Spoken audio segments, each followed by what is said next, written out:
Olá, meus irmãos, Norberto Peixoto, mais uma vez falando do grupo de Umbanda Triângulo da Fraternidade para o nosso canal no YouTube, fanpage Pérola de Ramatiz, nosso perfil no Instagram. Meu mais profundo axé, saravá, namastê. De tempo em tempo eu sou procurado para resolver algumas dúvidas. E a última que me surgiu foi o indivíduo procura uma casa de Umbanda, ele está num determinado momento com algum desequilíbrio, seja emocional, psicológico, de saúde, e ele chega nessa casa e na primeira vez que ele vai, dizem para ele que ele tem mediunidade, que ele precisa trabalhar.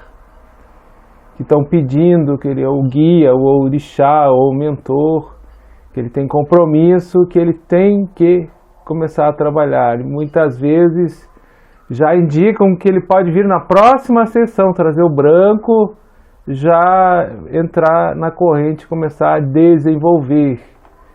Obviamente que esse indivíduo ele fica confuso, na maioria das vezes inseguro, pois ele foi buscar auxílio por um desequilíbrio num determinado momento e ele se vê como uma obrigação. E há sempre, nesses relatos, uma ameaça velada. Se você não trabalhar, você vai continuar com essa enfermidade ou com essa doença. Você precisa trabalhar porque é uma maneira de você se reequilibrar, você tem compromisso, estão te cobrando, você aceitou essa prova, você pediu, e vários argumentos forçando essa situação. E me pergunto se isto é verdadeiro. Eu digo, dentro da nossa experiência da Umbanda que nós vivenciamos e da espiritualidade que a gente busca trazer, através do exemplo, da nossa conduta e da maneira como a gente é intuído, é orientado pelo plano espiritual, eu digo que isso não é verdadeiro.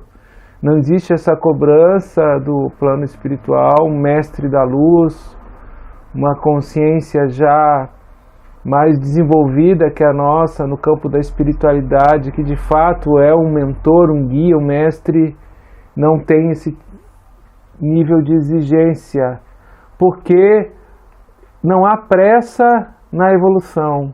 Quem impõe pressa, primeiro que o tempo é ilusório, e segundo, quem impõe esse senso de urgência não está alinhado com uma consciência divina de fato. Vamos refletir.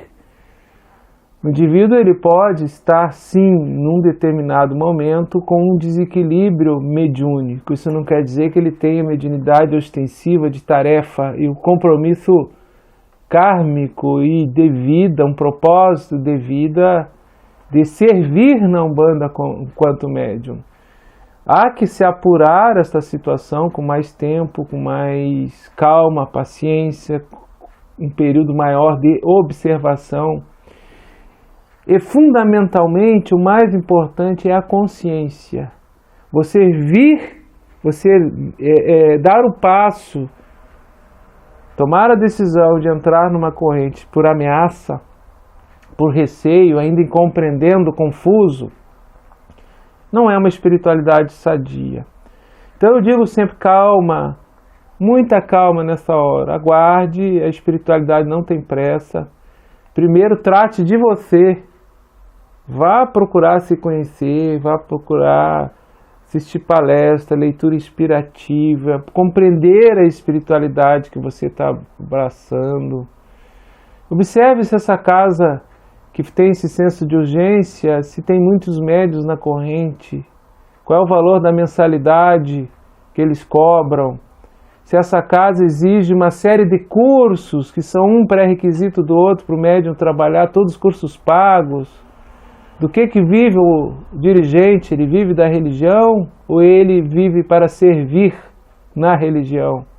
Então são várias questões que têm que ser observadas pelo neófito para ele não dar um passo equivocado e haver mais frustrações na frente. Ah, mas se eu não trabalhar na mediunidade, eu vou ter problema? Problemas nós temos pelas nossas escolhas. Mesmo o médium já maduro, que está trabalhando no tempo, ele tem o direito a qualquer momento, pela sua livre escolha, de decidir, definir a sua vida indo por um outro caminho que não seja trabalhar na mediunidade. Isso não quer dizer que ele vai deixar de ter uma prática espiritual. E os guias, os mestres da luz, nossos ancestrais ilustres respeitam isso.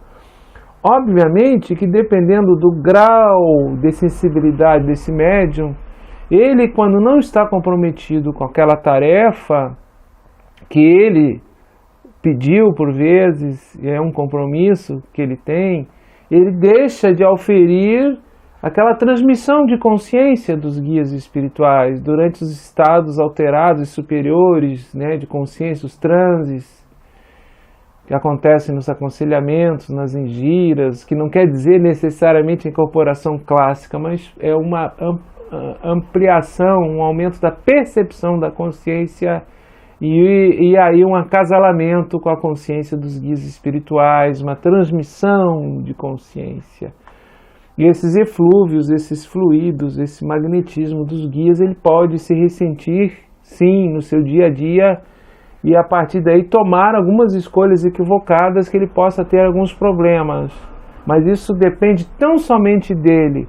Se ele tem um nível de autoconhecimento, de autoanálise, percepção de si adequado e maduro, ele não vai passar por essas dificuldades. Então, mediunidade, acima de qualquer conceituação, um estado de consciência, é uma ciência, a possibilidade que a ciência espiritual nos deu para o nosso melhoramento, e depende do estado de consciência, deve ser feito com consciência. Enquanto essa consciência não despertar, nós podemos estar tendo uma relação utilitarista com a mediunidade. Médium não é objeto de ganho, médium não é mercadoria para se ter no estoque à venda, né? Ou se pagar somente para se pagar mensalidade, para fazer cursos, como tem muito hoje. Médium é um ser humano, um espírito livre nas suas escolhas, e o apelo de punição, de resgatar karma, de pecado, de ter que sofrer se você não vier trabalhar a mediunidade, isso tem que ser ressignificado, reinterpretado dentro de um contexto de nova era, mais liberador, de mais paz, de mais serenidade. Mediunidade, por si, ela não é punitiva. O que nos pune são os efeitos das nossas ações, as consequências das nossas escolhas. A semeadura é livre, a colheita é obrigatória. Se eu não tenho um bom caráter, faço escolhas que me afastam da lei divina, e aí o retorno, as reações adversas não são satisfatórias, vamos dizer assim. Espero ter esclarecido esse pequeno ponto no nosso olhar. Muito zelo, muito cuidado, muita calma na hora de escolher uma casa. Não se deixe pressionar, não tenha esse senso de urgência, não se sinta ameaçado, não se permita ser ameaçado, porque Deus é amor, os orixás nos acolhem, os guias espirituais compreendem o nosso momento, e eles querem que a gente dê esse passo de assumir uma tarefa, se de fato estiver isso no nosso propósito, acima de tudo com a consciência desenvolvida, consciência de servidor, de ser um instrumento de luz na seara da espiritualidade com a mediunidade.